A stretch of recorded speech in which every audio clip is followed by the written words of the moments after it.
touch this armor! Step forward right now before I find you myself! That would be me, Commander. The armory bay of the ISV Relentless went completely silent. That was, in itself, remarkable. The armory bay was never silent. It was the loudest room on a ship full of loud rooms. Grinding equipment, hissing pressure seals, the constant percussion of tools against metal. 40-plus crew members working across 3 shifts to keep the fleet's most decorated combat vessel operational. Silence in the armory bay was the kind of thing that made experienced soldiers instinctively check their exits. But Commander Kael Veth had that effect on rooms. She had entered through the portside pressure door 40 seconds ago, and in those 40 seconds she had crossed the full length of the bay, cleared a path through a group of junior engineers without breaking stride, and arrived at the central workbench where she now stood. Holding her battle chest plate in both hands, extended forward like evidence at a tribunal, radiating the specific fury of someone who had found something done to their property without permission, done incorrectly and done well. That last part was the problem. "Who," she said, not quite a roar yet but building toward one, "repaired this armor?" Nobody moved. The 43 crew members currently in the armory bay had all, with a collective survival instinct of people who had served under Commander Veth for more than one deployment, found urgent reasons to study their workstations very carefully. Kael Veth was Dravhari.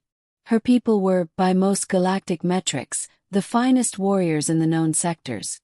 Not because of size or aggression, though they had both, but because of their relationship with their combat equipment.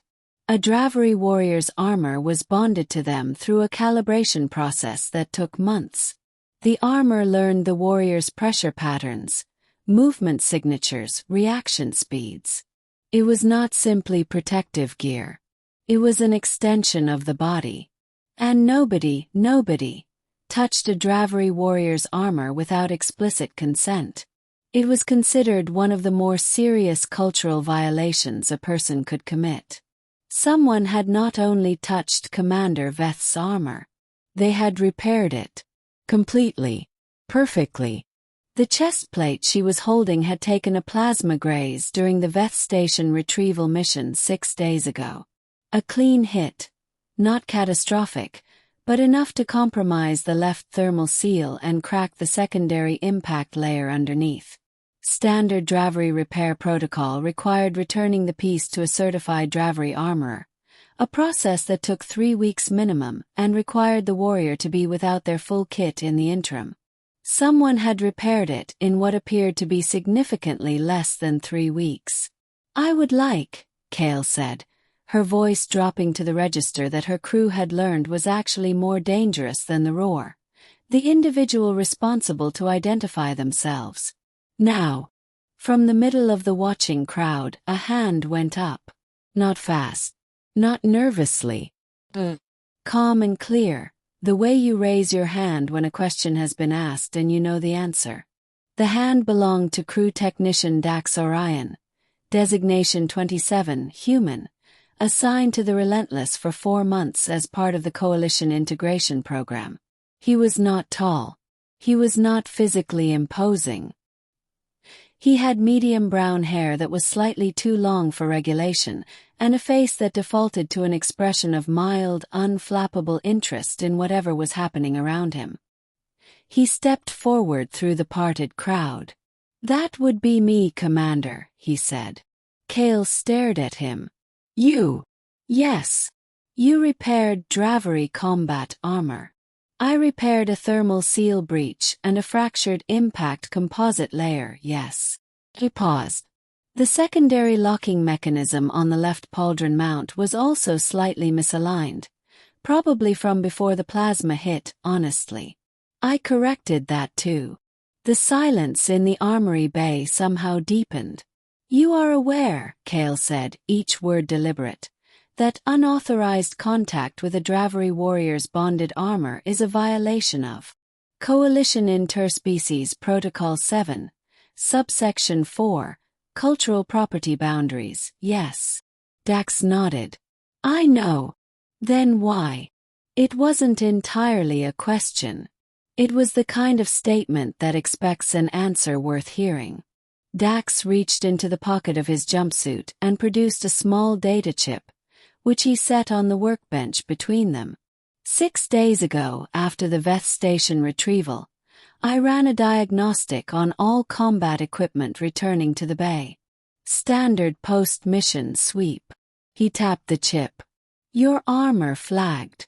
Thermal seal at 31% integrity. Impact composite at 44% on the left panel. He looked at her steadily. We have a combat briefing in 9 days. Dravhari recertification takes 3 weeks minimum. The math didn't work. Kael looked at the chip. Then at the armor in her hands. Then at him. You studied Dravhari armor construction, she said. Not a question. I studied the structural engineering principles. The materials aren't that different from coalition composite weave. The geometry is different, the tolerances are tighter, but the underlying physics is the same. He paused. I spent 4 days on it. The calibration matrix I had to approximate, but I cross-referenced your movement data from training logs to recalibrate the pressure response. Another silence. Longer this time. You used my movement data, Kael said slowly, to make the repair actually functional rather than just structural. He met her gaze without flinching. I know it's a violation. I'll accept whatever consequence you determine is appropriate. But you'll have your armor for the briefing. Kael set the chest plate down on the workbench. She looked at it for a long moment. Really looked the way a warrior examines something they know intimately. She pressed 2 fingers to the repaired thermal seal and applied pressure, testing the bond. She rotated the pauldron mount. She checked the composite layer alignment with the practiced attention of someone who had worn this particular piece for 11 years. When she looked up, her expression had changed. Not softened exactly.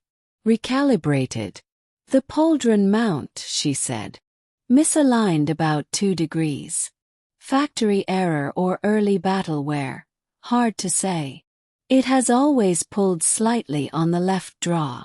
She said it almost to herself. Should track better now. Kael picked up the data chip from the workbench. She turned it once in her fingers.